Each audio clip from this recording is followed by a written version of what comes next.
हरिओम प्रिय दर्शकों, यदि आपकी कर्क राशि या कर्क लग्न है तो इस वीडियो को बहुत ध्यान से देखिएगा, समझिएगा। इस वीडियो में हम समझने वाले हैं कि जनवरी 2025 आपके लिए कैसा रहेगा। इस जनवरी के महीने में नवग्रहों के कौन कौन से परिवर्तन हैं और उनके क्या प्रभाव होंगे, कौन से योग संयोग बनेंगे, आपको कौन से उपाय करने होंगे, सभी कुछ हम विस्तार से समझेंगे। तो वीडियो को पूरा देखिएगा, ध्यान से देखिएगा, क्योंकि ये पूरे महीने का राशिफल है। और जब आप अलग अलग ग्रहों के परिवर्तन बीच बीच में होते रहते हैं तो आप उन्हें देखते हैं, सुनते हैं और कई बार कन्फ्यूजन होता है। परंतु जब आप मासिक राशिफल देखते हैं तो इसमें हम सभी ग्रहों की चर्चा करेंगे, सभी ग्रह आपको क्या फल देंगे इसकी चर्चा करेंगे। आइए सबसे पहले हम ग्रह स्थिति समझ लेते हैं, फिर क्या हमें प्रभाव मिलेगा ये समझेंगे, फिर उपाय भी समझेंगे।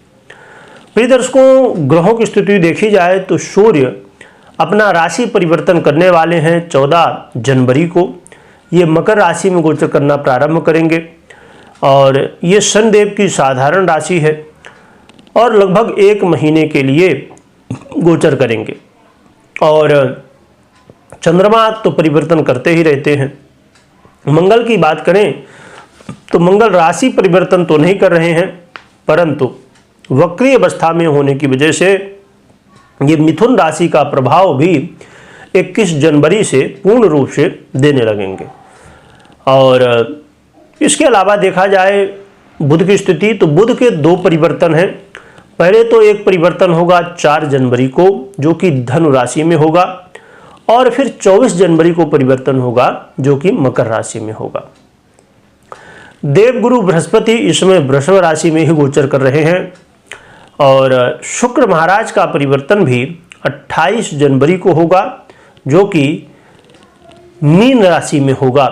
ये देवगुरु बृहस्पति की साधारण राशि है और शुक्र की उच्च राशि है। शनिदेव कुंभ में ही गोचर कर रहे हैं, राहु मीन में और केतु कन्या राशि में गोचर कर रहे हैं। तो ये है ग्रह स्थिति। आइए अब हम जानते हैं कि ये जो ग्रह स्थिति में परिवर्तन हुआ है इससे कौन से योग संयोग बनने वाले हैं। तो एक तो शनिदेव और शुक्र का जो दिसंबर से ही संयोग बना हुआ है, युति बनी हुई है, इससे सुंदर भार्या योग का निर्माण रहेगा।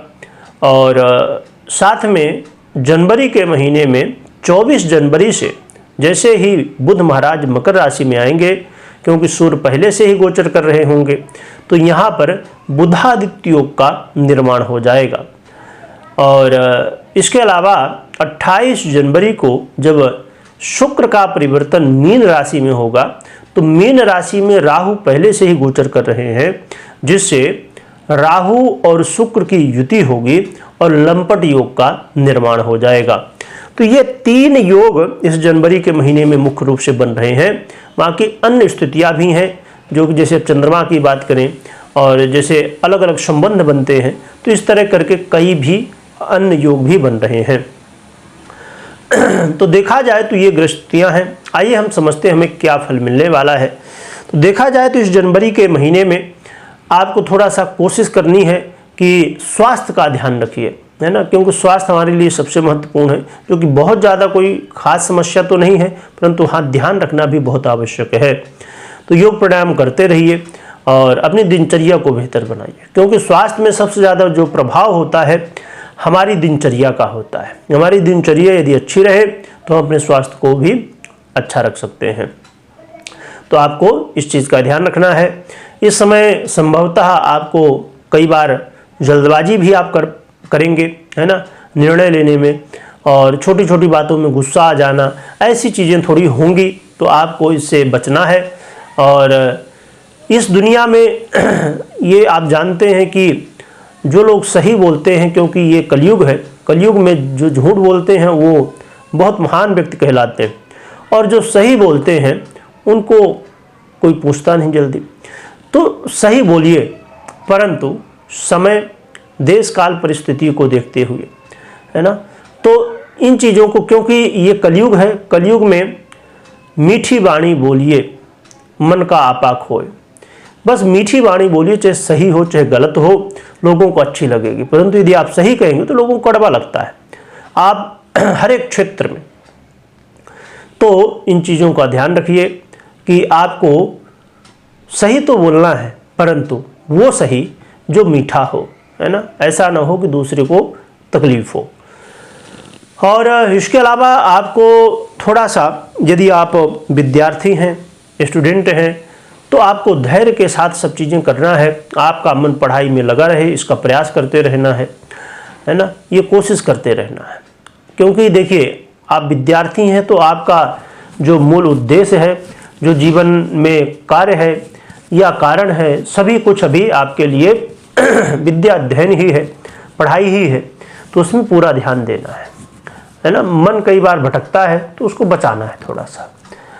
तो बाकी विद्यार्थियों के लिए बहुत अच्छी स्थितियां हैं। बस इस बात का ध्यान रखिए कि आपका मन स्थिर रहे।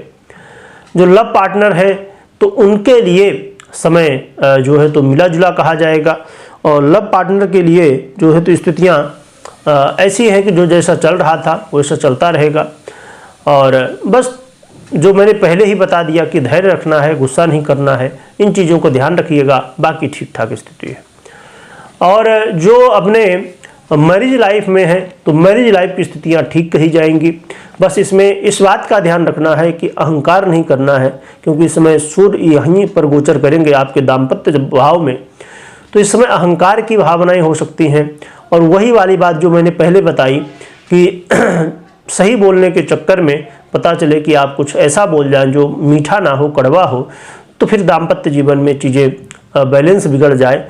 तो आपको इस बात का ध्यान रखना है कि ये दाम्पत्य जीवन है, मैरिज लाइफ है, इसे हमें लाइफ टाइम चलाना है।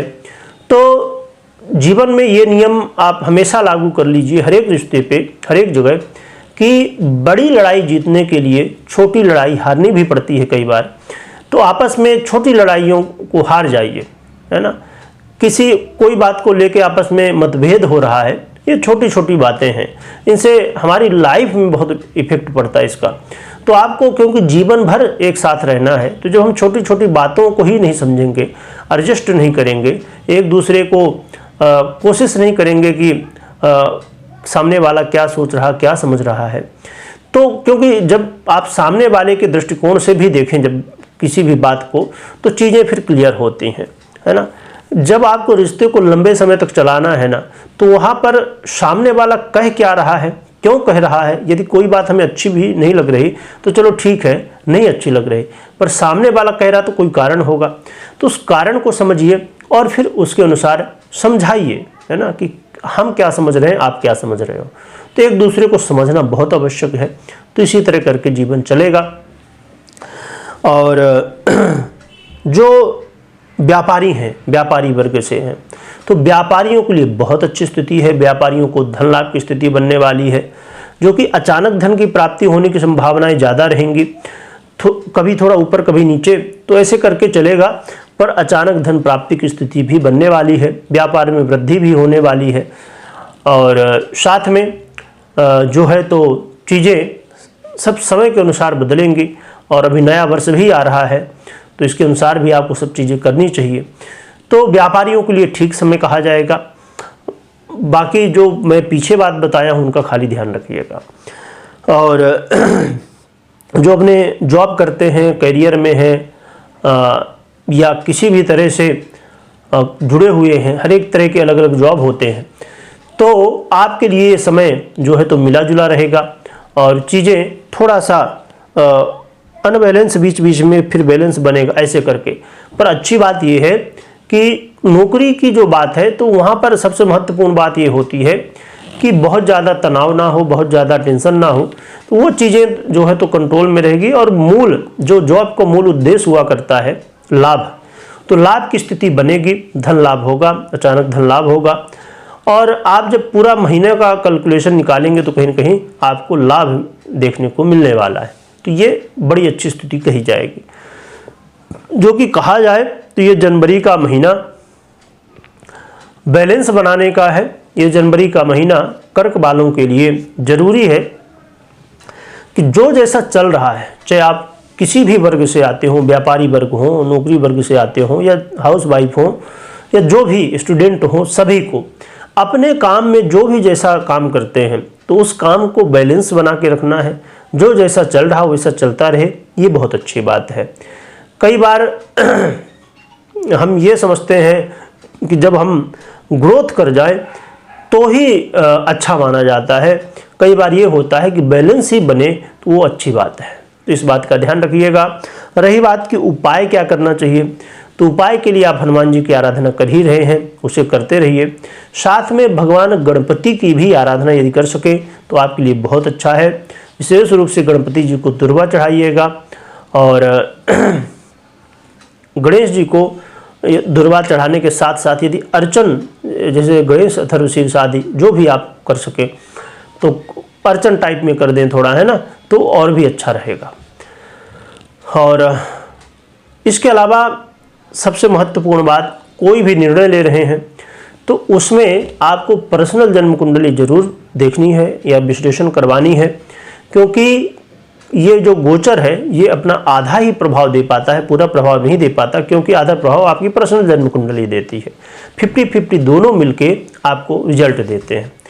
तो आपको दोनों को देखना है, समझना है, फिर ही आपको आगे निर्णय लेना है। बिना जन्म कुंडली विश्लेषण के कोई भी निर्णय मत लीजिए, क्योंकि ऐसे में कई बार आप सफल होंगे और कई बार विफल होंगे। क्योंकि अब जैसे आपने गोचर में सुना कि ऐसा होने वाला है, ठीक है, तो आपने निर्णय ले लिया कि वैसा होगा। तो यदि आपकी पर्सनल जन्म कुंडली सपोर्ट कर रही होगी तब तो आपका काम बन जाएगा, पर नहीं कर रही होगी तो काम बिगड़ जाएगा। तो इन चीज़ों का ध्यान रखिएगा। कमेंट में ओम गंगणपतये नमः लिखिएगा। लिखने के साथ खूब स्मरण करिएगा। वीडियो देखने के लिए बहुत बहुत धन्यवाद।